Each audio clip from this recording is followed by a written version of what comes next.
What Uncle Saw. This story need not have been written. It is too sad and too mysterious, but since reference has been made to it in this book, it is only right that readers should know this sad account. Uncle was a very strong and powerful man, and used to boast a good deal of his strength. He was employed in a government office in Calcutta. He used to come to his village home during the holidays. He was a widower with one or two children, who stayed with his brother's family in the village. Uncle had no bedroom of his own since his wife's death. Whenever he paid us a visit one of us used to place his bedroom at Uncle's disposal. It is a custom in Bengal to sleep with one's wife and children in the same bedroom. So whenever Uncle turned up I used to give my bedroom to him as I was the only person without children. On such occasions I slept in one of the baithaks drawing rooms. A baithak is a drawing room and a guest room combined. In rich Bengal families of the orthodox style the baithak or baitak khana is a very large room, generally devoid of all furniture, having a rich thick carpet on the floor with a clean sheet upon it, and takyas, pillows, all around the wall. The elderly would sit on the ground and lean against their takyas, while we, the younger lot, sat upon the takyas and leaned up against the wall, which in the case of a particular room in our house was covered with some kind of yellow paint, which did not come off on the clothes. Sometimes a takya would burst and the cotton stuffing inside would come out, and then the old servant, his status is that of an English butler, his duty to prepare the hookah for the master, would give us a chase with a lathi stick, and the offender would run away, and not return until all incriminating evidence had been removed, and the old servant's wrath had subsided. Well, when Uncle used to come I slept in the batak, and my wife slept somewhere in the zenana, I never inquired where. On this particular occasion Uncle missed the train by which he usually came. It was the month of October and he should have arrived at 8 p.m. My bed had been made in the batak, but the 8 p.m. train came and stopped and passed on, and Uncle did not turn up. So we thought he had been detained for the night.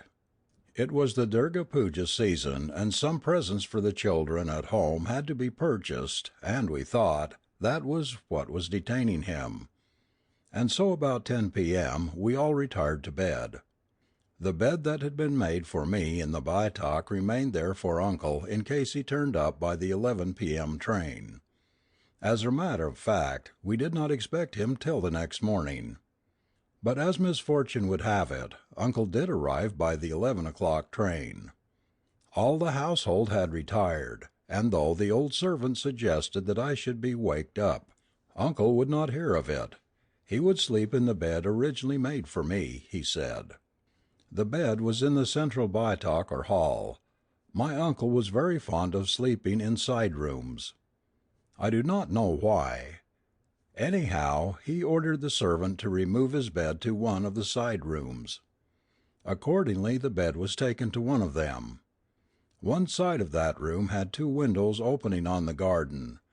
The garden was more a park-like place, rather neglected but still well wooded, abounding in jack fruit trees. It used to be quite shady and dark during the day there. On this particular night it must have been very dark. I do not remember now whether there was a moon or not. Well, Uncle went to sleep and so did the servants. It was about 8 o'clock the next morning, when we thought that Uncle had slept long enough, and we went to wake him up. The door connecting the side room with the main baithak was closed, but not bolted from inside, so we pushed the door open and went in. Uncle lay in bed panting.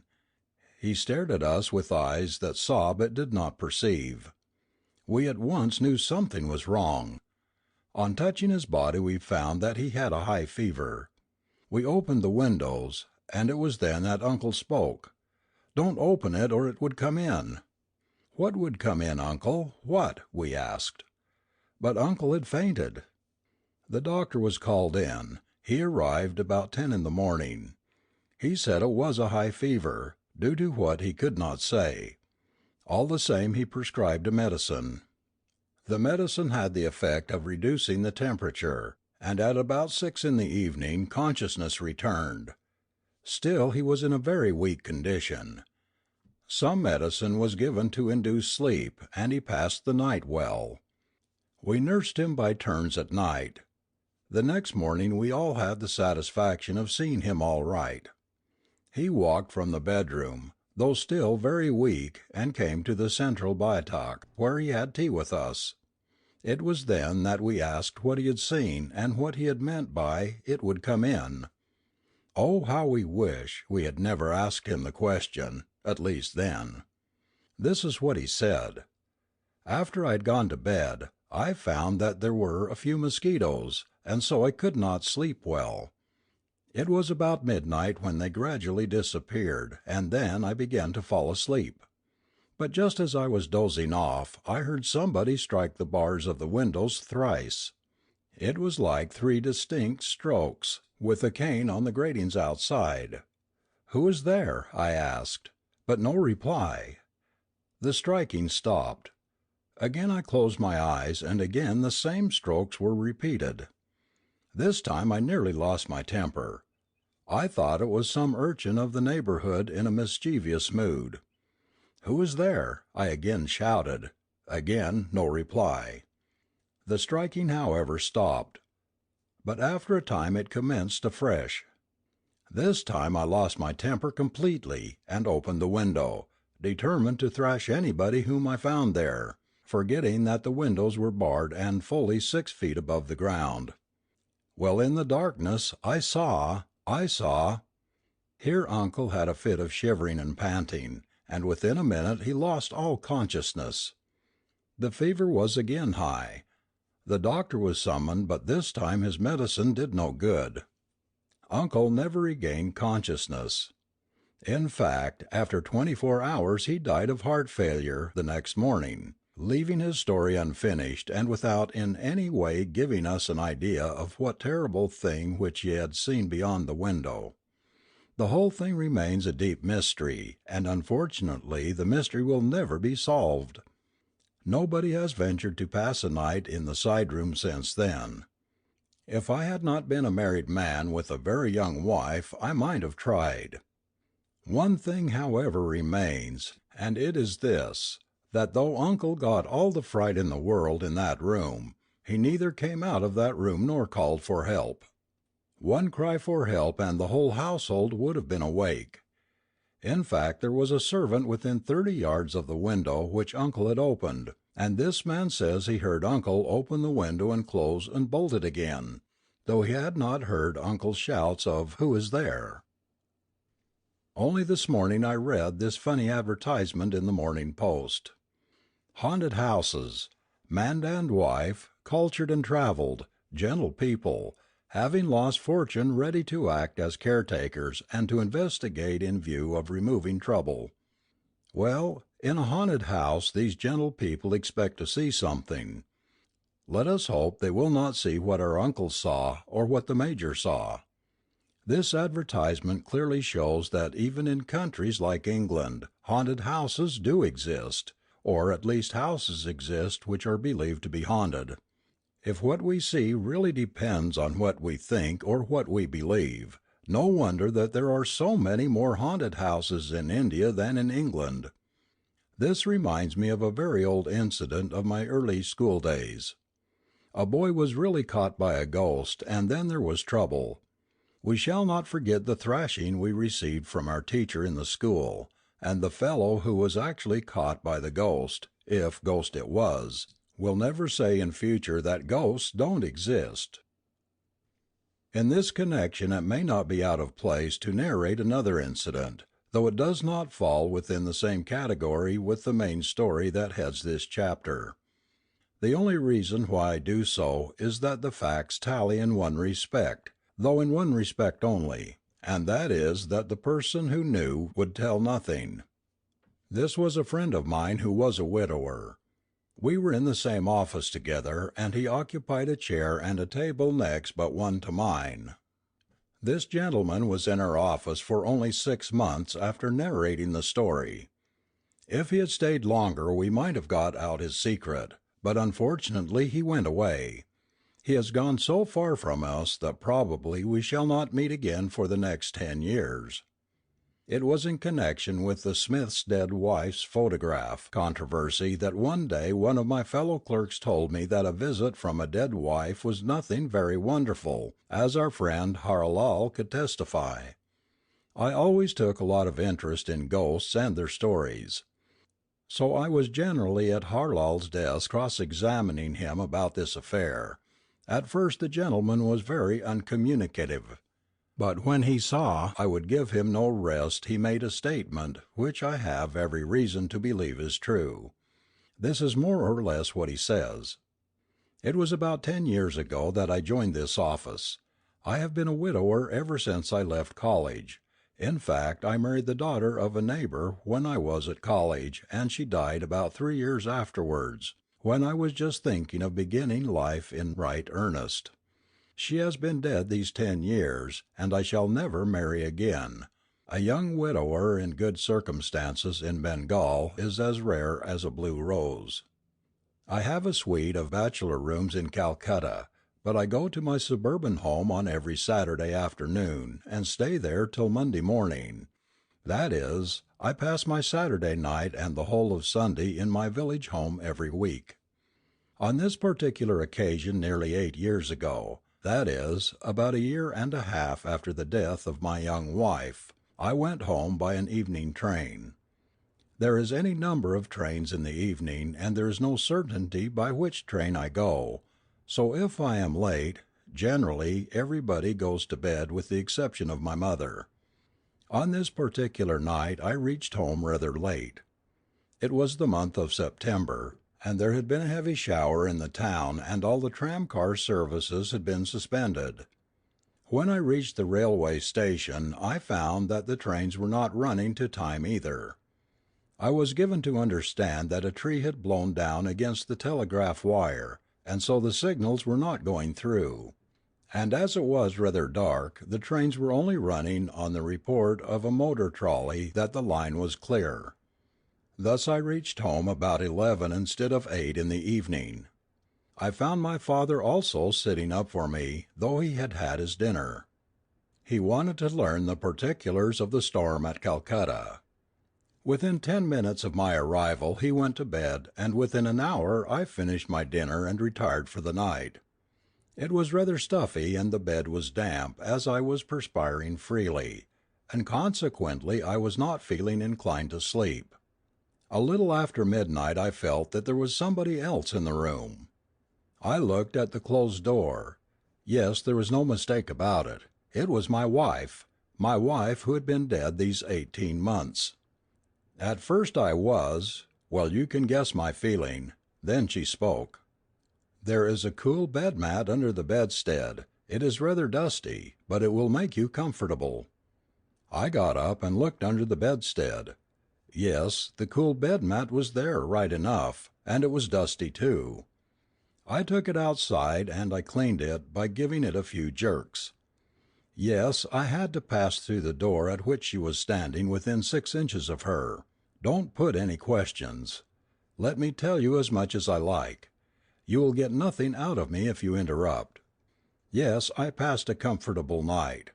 She was in that room for a long time, telling me lots of things. The next morning my mother inquired with whom I was talking, and I told her a lie. I said I was reading my novel aloud. They all know it at home now. She comes and passes 2 nights with me in the week when I am at home. She does not come to Calcutta. She talks about various matters, and she is happy. Don't ask me how I know that. I shall not tell you whether I have touched her body, because that will give rise to further questions. Everybody at home has seen her, and they all know what I have told you, but nobody has spoken to her. They all respect and love her. Nobody is afraid. In fact, she never comes except on Saturday and Sunday evenings, and that when I am at home. No amount of cross-examination, coaxing, or inducement made my friend Harlal say anything further. This story in itself would not probably have been delivered, but after the incident of his dead wife's picture, nobody believed it, and there is no reason why anybody should. Harrelal is not a man who would tell yarns, and then I have made inquiries at Harlal's village where several persons know this much, that his dead wife pays him a visit twice every week. Now that Harlal is 500 miles from his village home, I do not know how things stand, but I am told that this story reached the ears of the Bara Sahib, and he asked Harlal if he would object to a transfer, and Harlal told him that he would not. I shall leave the reader to draw his own conclusions. The Boy Possessed. I think it was in 1906 that in one of the principal cities in India the son of a rich man became ill. He had a high fever and delirium, and in his insensible state he was constantly talking in a language which was some kind of English but which the relatives could not understand. The boy was reading in one of the lower classes of school and hardly knew the English language. When the fever would not abate for 24 hours a doctor was sent for. The doctor arrived, and went to see the patient in the sick room. The boy was lying on the bed with his eyes closed. It was nearly evening. As soon as the doctor entered the sick room, the boy shouted, "Doctor, I am very hungry. Order some food for me." Of course the doctor thought that the boy was in his senses. He did not know that the boy had not sufficient knowledge of the English language to express his ideas in that tongue. So the doctor asked his relations when he had taken food last. He was informed that the patient had nothing to eat for the last 8 or 10 hours. "What would you like to have?" asked the doctor. "Roast mutton and plenty of vegetables," said the boy. By this time the doctor had approached the bedside, but it was too dark to see whether the eyes of the patient were open or not. "But you are ill. Roast mutton will do you harm," said the doctor. "No, it won't. I know what is good for me," said the patient. At this stage the doctor was informed that the patient did not really know much English, and that he was probably in delirium. A suggestion was also made that probably he was possessed by a ghost. The doctor, who had been educated at the Calcutta Medical College, did not quite believe the ghost theory. He, however, asked the patient who he was. In India, I do not know whether this is so in European countries too, lots of people are possessed by ghosts, and the ghost speaks through his victim. So generally a question like this is asked by the exorcist: "Who are you, and why are you troubling the poor patient?" The answer, I am told, is at once given and the ghost says what he wants. Of course, I personally have never heard a ghost talk. I know a case in which a report was made to me that the wife of a groom of mine had become possessed by a ghost. On being asked what ghost it was, the woman reported to have said, "The big ghost of the house across the drain." I ran to the outhouses to find how much was true, but when I reached the stables the woman, I was told, was not talking. I found her in convulsions. To return to our story, the doctor asked the patient who he was. "I am General," said the boy. "Why are you here?" asked the doctor. "I shall tell you that after I've had my roast mutton and the vegetables," said the boy, or rather the ghost. "But how can we be convinced that you are General?" asked the doctor. "Call Captain X, of the 11 Brahmins, and he will know," said the ghost. "In the meantime get me food or I shall kill the patient." The father of the patient at once began to shout that he would get the mutton and the vegetables. The doctor in the meantime rushed out to procure some more medical assistance, as well as to fetch Captain X of the 11 Brahmins. The few big European officers of the station were also informed, and within a couple of hours the sick room was full of sensible, educated gentlemen. The mutton was in the meantime ready. "The mutton is ready," said the doctor. "Lower it into the well in the compound," said the ghost. A basket was procured, and the mutton and the vegetables were lowered into the well. But scarcely had the basket gone down 5 yards, the well was over 40 feet deep, when somebody from inside the well shouted, "Take it away! Take it away! There is no salt in it!" Those that were responsible for the preparation had to admit their mistake. The basket was pulled out, some salt was put in, and the basket was lowered down again. But as the basket went in about 5 or 6 yards, somebody from inside the well pulled it down with such force that the man who was lowering it narrowly escaped being dragged in. Fortunately he let the rope slip through his hands, with the result that though he did not fall into the well, his hands were bleeding profusely. Nothing happened after that, and everybody returned to the patient. After a few minutes' silence the patient said, "Take away the rope and the basket. Why did you not tie the end of the rope to the post?" "Why did you pull it so hard?" said one of the persons present. "I was hungry and in a hurry," said the ghost. They asked several persons to go down into the well, but nobody would. At last a fishing hook was lowered down. The basket, which had at first completely disappeared, was now floating on the surface of the water. It was brought up quite empty. Captain X in the meantime had arrived, and was taken to the patient. Two high officials of government, both Europeans, had also arrived. As soon as the captain stepped into the sick room, the patient, we shall now call him the ghost, said, "Good evening, Captain X. These people will not believe that I am General, and I want to convince them." The captain was as surprised as the others had been before. "You may ask me anything you like, Captain X, and I shall try to convince you," said the ghost. The captain stood staring. "Speak, Captain X, are you dumb?" said the ghost. "I don't understand anything," stammered the captain. He was told everything by those present. After hearing it the captain formulated a question from one of the military books. A correct reply was immediately given. Then followed a number of questions by the captain, the replies to all of which were promptly given by the ghost. After this the ghost said, "If you are all convinced, you may go now, and see me again tomorrow morning." Everybody quietly withdrew. The next morning there was a large gathering in the sick room. A number of European officers who had heard the story at the club on the previous evening dropped in.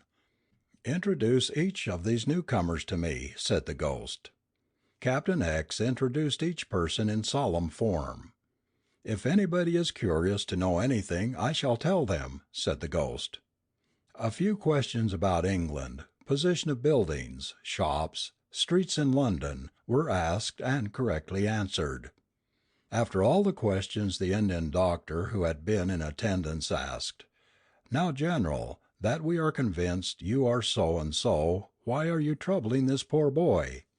"His father is rich," said the ghost. "Not very," said the doctor, "but what do you want him to do?"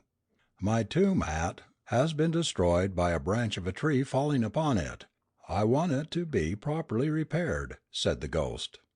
"I shall get that done immediately," said the father of the patient. "If you do that within a week I shall trouble your boy no longer," said the ghost. The monument was repaired and the boy has never been ill since. This is the whole story. A portion of it appeared in the papers, and there were several respectable witnesses, though the whole thing is too wonderful. Inexplicable as it is, it appears that dead persons are a bit jealous of the sanctity of their tombs.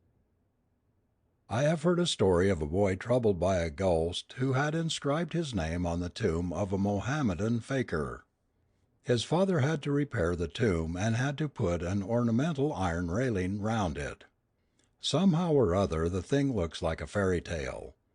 The readers may have heard stories like this themselves and thought them as mere idle gossip.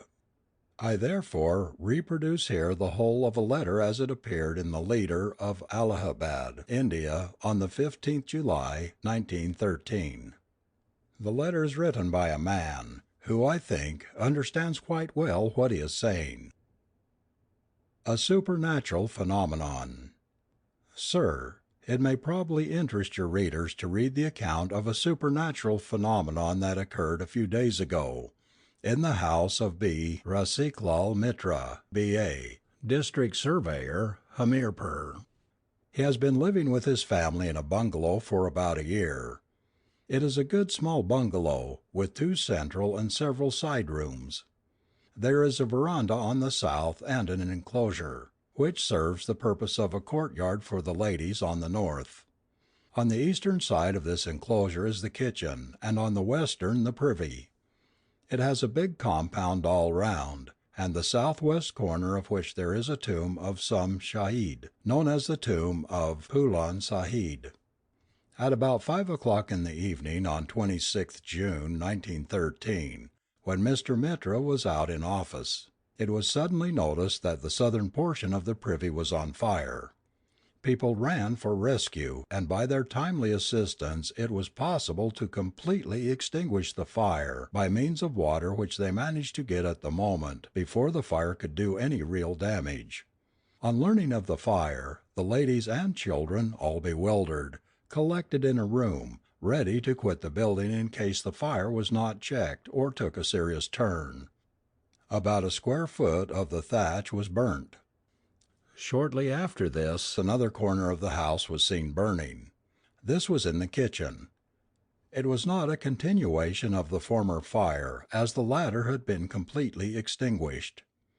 Not even a smoke or a spark was left to kindle. The two places are completely separated from each other, being divided by an open courtyard of 30 yards in length, and there is no connection between them at all. There was no fire at the time in the kitchen even, and there were no outsiders besides the ladies and children who were shut up in a room. This too was extinguished without any damage having been done. By this time Mr. Mitra and his several friends turned up on getting the news of the fire in his house. I was one of them. In short, the fire broke out in the house at 7 different places within an hour or an hour and a half. All these places situated so far apart from one another that one was astonished to find out how it broke out one after the other without any visible sign of the possibility of a fire from outside. We were all at a loss to account for the breaking out of the fire. To all appearance, it broke out each time spontaneously and mysteriously. The fact that the fire broke out so often as 7 times within the short space of about an hour and a half, each time at a different place without doing any perceptible damage to the thatching of the bungalow or to any other article of the occupant of the house, is a mystery which remains to be solved. After the last breaking out, it was decided that the house must be vacated at once. Mr. Mitra and his family consequently removed to another house of Padri Ahmad Sah, about 200 yards distance therefrom. To the great astonishment of all, nothing happened after the vacation of the house for the whole night. Next morning Mr. Mitra came with his sister to have his morning meals prepared there, thinking that there was no fire during the night. To his great curiosity he found that the house was ablaze within 10 or 15 minutes of his arrival. They removed at once everything and again was all right. A day or two after he removed to a pucca house within the town, not easy to catch fire. After settling his family in the new house, Mr. Mitra went to town, Mauda, some 21 miles from the headquarters. During the night following his departure, a daughter of Mr. Mitra, aged about 10 years, saw in a dream a boy who called himself Shaheed Baba. The girl inquired of him about the reason of the fire breaking in her last residence, and was told by him that she would witness curious scenes next morning, after which she would be told the remedy. Morning came, and it was not long before the fire broke out in the second story of the new house. This was extinguished as easily as the previous ones, and it did not cause any damage. Next came the turn of a dhoti of the girl mentioned above, which was hanging in the house. Half of it was completely burnt down before the fire could be extinguished. In succession, the pillow wrapped in a bedding, a sheet of another bedding, and lastly the dhoti which the girl was wearing caught fire, and were extinguished after they were nearly half destroyed. Mr. Mitra's son, aged about 4 months, was lying on a cot, As soon as he was lifted up, a portion of the bed on which he was lying was seen burning. Although the pillow was burnt down, there was no mark of fire on the bedding. Neither the girl nor the boy received any injury. Most curious of all, the papers enclosed in a box were burnt, although the box remained closed.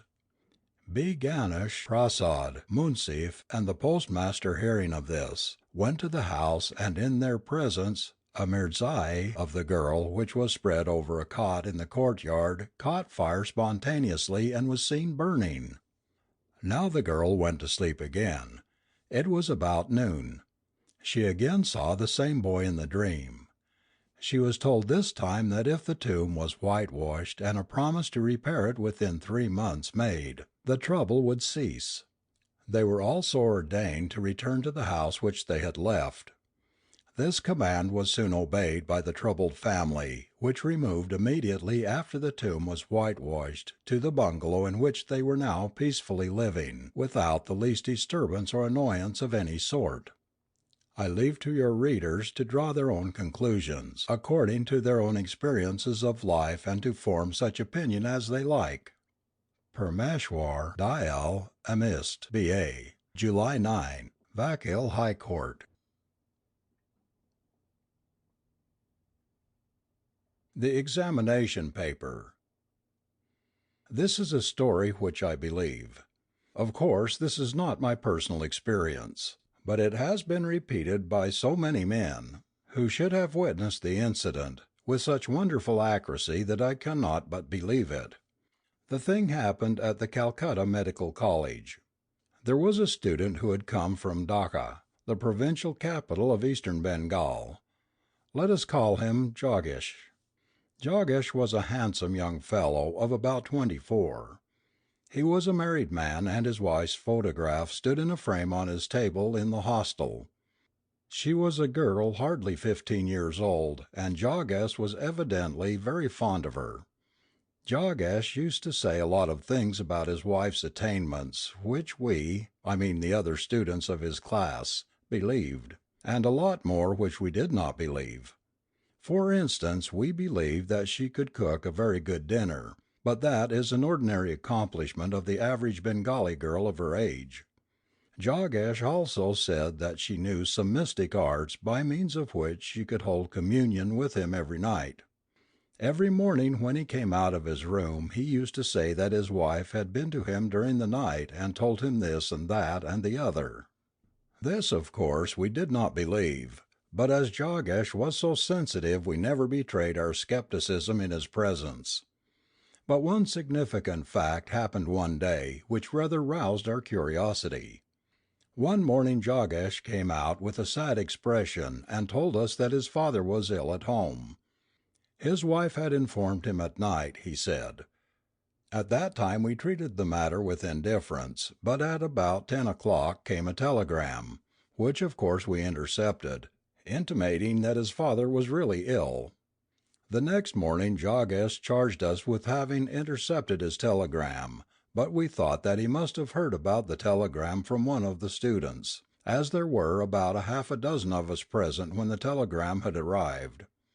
Jogesh's father came round and the matter was forgotten. Then came the annual university examination. Jogesh's weak subject was materia medica, and everybody knew it. So we suggested that Jogesh should ask his wife what questions would be set during one of her nightly visits. After great hesitation Jogesh consented to ask his wife on the night before the examination. The eventful night came and went. In the morning Jogesh came out and we anxiously inquired what his wife had said. "She told me the questions," said Jogesh sadly, "but she said she would never visit me again here." The questions were of greater importance, and so we wanted to have a look at them. Jogesh had noted these down on the back of a theatre program, or handbill, I really forget which, and showed the questions to us. There were 11 of them, all likely questions such as Major might ask. To take the questions down and to learn the answers was the work of an hour, and in spite of our skepticism we did it. And we were glad that we did it. When the paper was distributed, we found that the questions were identically those which we had seen that very morning, and the answers to which we had prepared with so much labour only a few hours before. The matter came to the notice of the authorities, who were all European gentlemen. The 11 answer papers were examined and re examined, and finally Jogesh was sent for by Colonel, the principal, to state how much truth there was in what had been reported, but Jogesh prudently refused to answer the question, and finally the colonel said that it was all nonsense and that the 11 students knew their materia medica very well, and that was all. In fact it was the colonel himself who had taught the subject to his students, and he assured all the 11 students that he was really proud of them. The 10 students were however proud of Jogesh and his mystic wife. It was decided that a subscription should be raised and a gold necklace should be presented to Jogesh's wife as a humble token of respect and gratitude of some thankful friends, and this plan was duly executed. Jogesh is now a full-fledged doctor, and so are all the other 10 who had got hold of the materia medica paper. After the incident of that night, Jogesh's wife had an attack of brain fever, and for some time her life was despaired of, and we were all so sorry. But, thank God, she came round after long and protracted illness, and then we sent her the necklace. Jogesh told us subsequently that his wife had given him an Indian charm case with instructions to put it on, with a chain around the neck whenever he required her.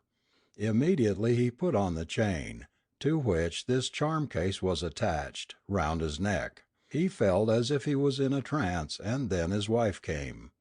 Whether she came in the flesh or only in spirit, Jogesh could not say, as he never had the opportunity of touching her so long as she was there, for he could not get up from the bed or the chair or wherever he happened to be. On the last occasion she had entreated him not to press her to tell the questions. He had, however, insisted, and so she had dictated to him the examination paper as if from memory. The theatre program was the only thing within his reach, and he had taken down all the questions on that, as he thought he could not rely on his own memory. Then she had gone away, but before going, she had walked up to him, unbuttoned his kurta native shirt at the chin, and removed the charm case from the chain to which it was attached. Then she vanished, and the charm case had vanished too. The chain had, of course, remained on Jogesh's neck. Since that eventful night Jogesh had had no mystic communication with his wife during his stay in Calcutta. She refused to discuss the subject when Jogesh afterwards met her at Dacca, so the mystery remains unsolved. Talking of questions and answers reminds me of an incident that took place on one occasion in my presence. A certain Mohammedan hypnotist once visited us when I was at college. There was a number of us, all students, in the hostel common room or library when this man came and introduced himself to us as a professional hypnotist. On being asked whether he could show us anything wonderful and convincing, he said he could. He asked us to procure a teapoy with 3 strong legs. This we did. Then he asked 2 of us to sit round that small table, and he also sat down. He asked us to put our hands flat on the table and think of some dead person. We thought of a dead friend of ours. After we had thus been seated for about 5 minutes, there was a rap on the leg of the teapoy. We thought that the hypnotist had kicked the leg on his side. "The spirit has come," said the hypnotist. "How should we ascertain?" I asked. "Ask him some question and he will answer," said the hypnotist. Then we asked how many from our class would obtain the university degree that year. "Spirit," said the hypnotist. "As the names are mentioned, 1 rap means pass, 2 mean plucked." Then he addressed the others sitting round. "See that I am not kicking the leg of the teapoy." Half a dozen of the boys sat down on the floor to watch. As each name was mentioned there came 1 rap or 2 raps, as the case might be, till the whole list was exhausted. "We can't ascertain the truth of this until 3 months are over," said I. "How many rupees have I in my pocket?" asked one of the lookers on. There came a distinct 3 raps, and on examining the purse of the person we found that he had exactly 3 rupees and nothing more. Then we asked a few more questions and the answers came promptly in, yes and no by means of raps. Then according to the hypnotist's suggestion one student wrote a line from Shakespeare and the ghost was asked what that line was. "As the plays are named, rap once at the name of the play from which the passage has been taken," said the hypnotist, solemnly addressing the spirit. "Hamlet." No reply. "King Lear." No reply. "Merchant of Venice." No reply. "Macbeth." One loud rap. "Macbeth," said the hypnotist. "Now which act?" "Act One." No reply. "Act Two." No reply. "Act Three." No reply. "Act Four." No reply. "Act Five." One loud rap. "Scene One." No reply. "Scene Two." No reply. "Scene Three." One loud rap. "Now what about the lines?" said the hypnotist. "Line 1, 2, 3, 39." No reply. "40." One loud rap. "41." One loud rap. "42." One loud rap. "43." One loud rap. "44." One loud rap. "45." One loud rap. "46." No reply. A copy of Shakespeare's Macbeth was at once produced and opened to Act 5, Scene 3, line 40. "Canst thou not minister to a mind diseased?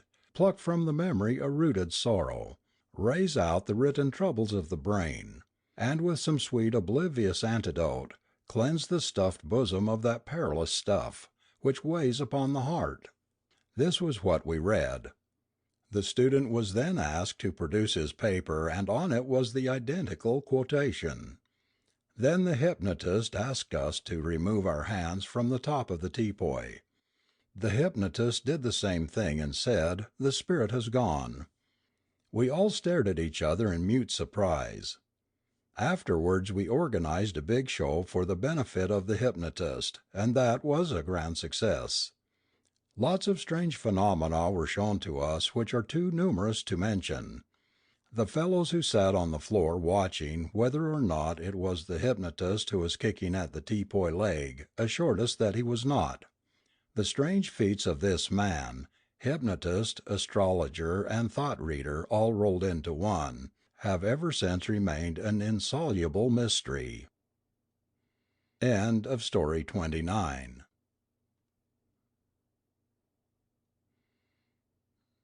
The Messenger of Death. We have often been told how some of us receive in an unlooked for manner an intimation of death some time before the incident does actually occur. The late Mr. W. T. Stead, for instance, before he sailed for America in the Titanic, made his will and had given his friends clearly to understand that he would see England no more. Others have also had such occult premonitions, so to say, a few days, and sometimes weeks, before their death.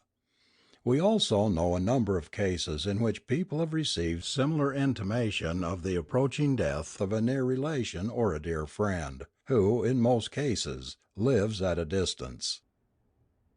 There is a well-known family in England, one of the peers of the realm, in whose case previous intimation of death comes in a peculiar form.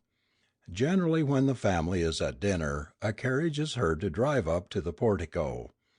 Everybody thinks it is some absent guest who has arrived late and my lord or my lady gets up to see who it is.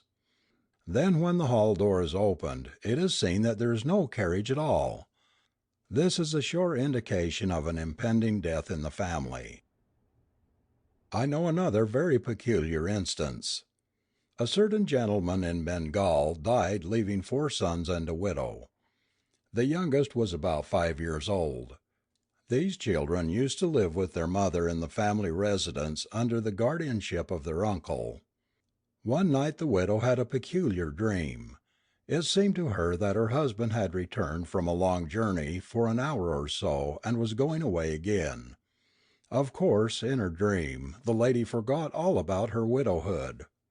Before his departure the husband proposed that she should allow him to take one of the sons with him, and she might keep the rest.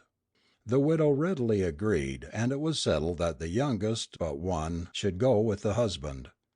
The boy was called, and he very willingly agreed to go with his father. The mother gave him a last hug and kiss and passed him on to the father, who carried him away. The next moment the widow woke. She remembered every particular of the dream. A cold sweat stood on her forehead when she comprehended what she had done. The boy died the next morning. When she told me the story she said that the only consolation that she had was that the child was safe with his father, a very poor consolation indeed. Now this is a peculiar story told in a peculiar fashion, but I know one or two wonderful stories which are more peculiar still. It is a custom in certain families in Bengal that in connection with the Durga Puja black male goats are offered as a sacrifice. In certain other families strictly vegetarian offerings are made. The mode of sacrificing the goat is well known to some readers, and will not interest those who do not know the custom. The fact remains that millions of goats are sacrificed all over Bengal during the 3 days of the Durga Puja and on the Shyama Puja night, i.e., Diwali or Dipavali. There is, however, nothing ominous about all this, except when the sacrificial sword fails to sever the head of the goat from the trunk at one deadly stroke. All this bodes ill for the householder to appease the deity, to whose wrath such failure is imputed, sacrifices another goat then and there, and further offers to do penance by sacrificing double the number of goats next year. What is more pertinent to the subject I am dealing with is the sacrificing of goats under peculiar circumstances.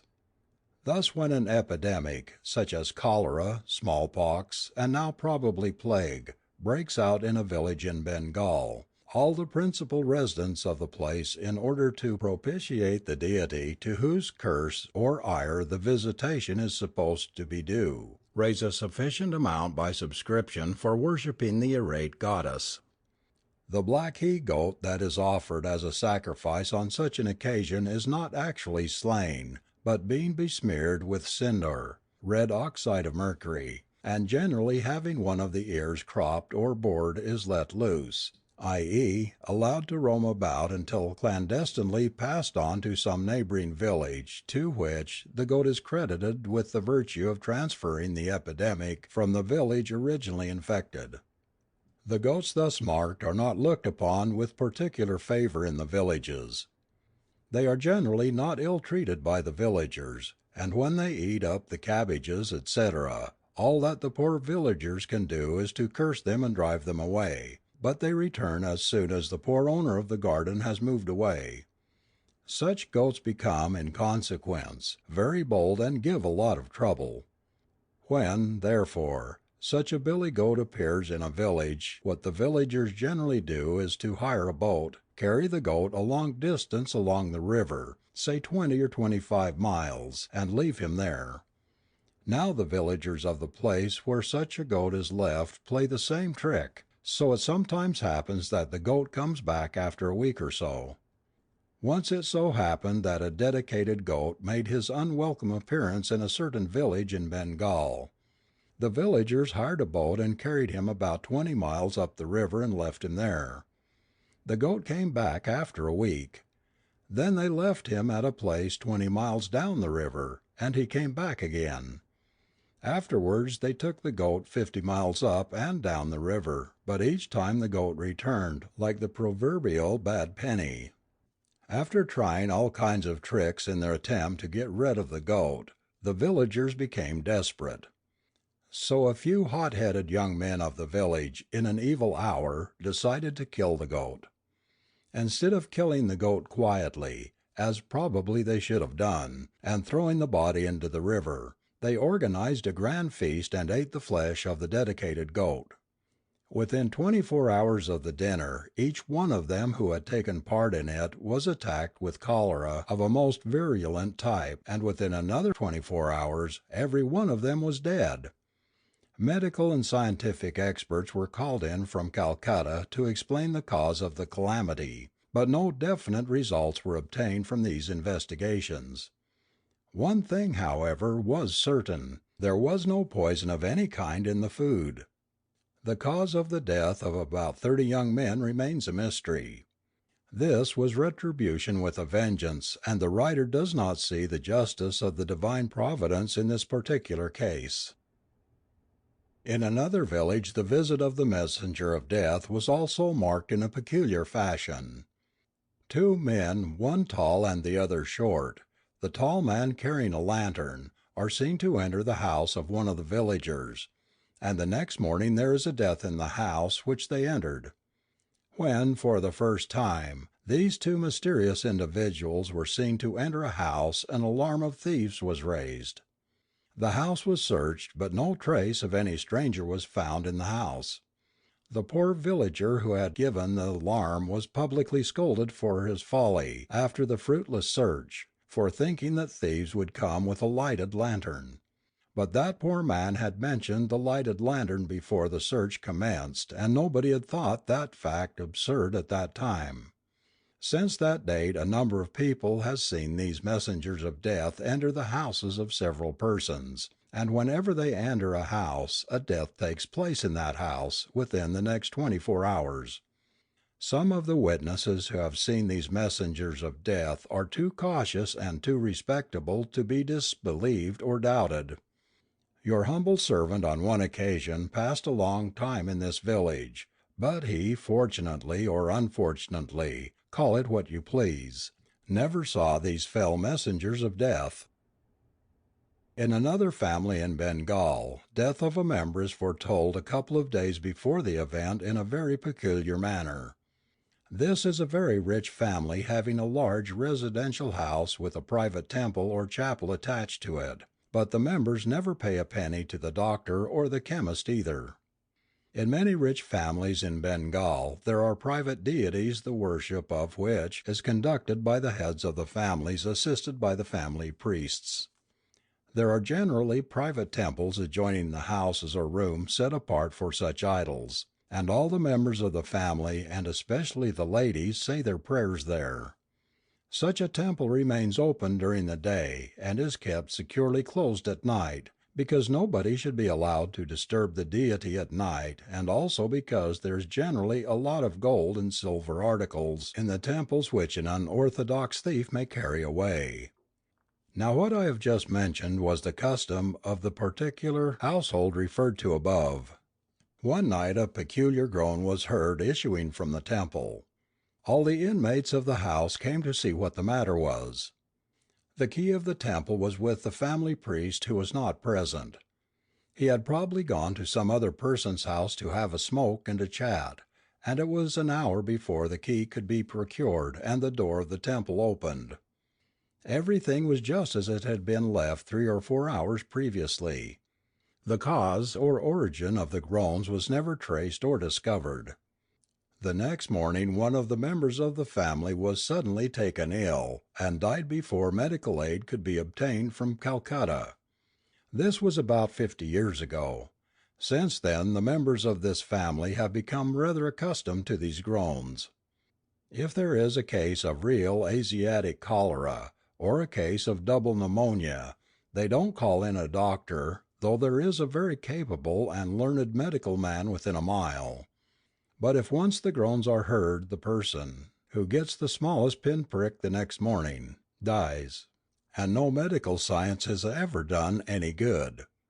"The most terrible thing in this connection is the suspense," said one of the members of that family to me once. "As a rule you hear the groan at night, and then you have to wait till the morning to ascertain whose turn it is. Generally, however, you find long before sunrise that somebody has become very ill. If not, you have to wire to all the absent members of the family in the morning to inquire what you can guess. And you have to wait the replies to the telegrams. How the minutes pass between the hearing of the groans till it is actually ascertained who is going to die, need not be described. "You must have been having an exciting time of it?" I asked this young man. "Generally not, because we find that somebody is ill before and then we know what is going to happen," said my informant. "But during your experience of 25 years, you must have been very nervous about these groans yourself at times?" I asked. "On two occasions only we had to be nervous, because nobody was ill beforehand, but in each case that person died who was the most afraid. I was not nervous on these occasions myself, for some reason or other. These uncanny groans of the messenger of death have remained a mystery for the last 50 years. I know another family in which the death of the head of the family is predicted in a very peculiar manner. There is a big picture of the goddess Kali in the family. On the night of the Shyama Puja, Diwali, which occurs about the middle of November, this picture is brought out and worshipped. The picture is a big oil painting of the old Indian school, and has a massive solid gold frame. The picture is a beauty, a thing worth seeing. All the year round it hangs on the eastern wall of the room occupied by the head of the family. Now the peculiar thing with this family is that no male member of the family dies out of his turn. The eldest male member dies, leaving behind everybody else. The next man then becomes the eldest and dies afterwards, and so on. But before the death of the head of the family the warning comes in a peculiar way. The picture of the goddess is found hanging upside down. One morning when the head of the family comes out of his bedroom and the youngsters go in to make the room tidy, as they call it, though they generally make the room more untidy and finally leave it to the servants, they find the famous family picture hanging literally topsy turvy, that is, with head downwards, and they at once sound the alarm. Then they all know that the head of the family is doomed and will die within a week. But this fact does not disturb the normal quiet of the family, because the pater familias is generally very old and infirm and more generally quite prepared to die. But the fact remains that so long as the warning does not come in this peculiar fashion, every member of the household knows there is no immediate danger.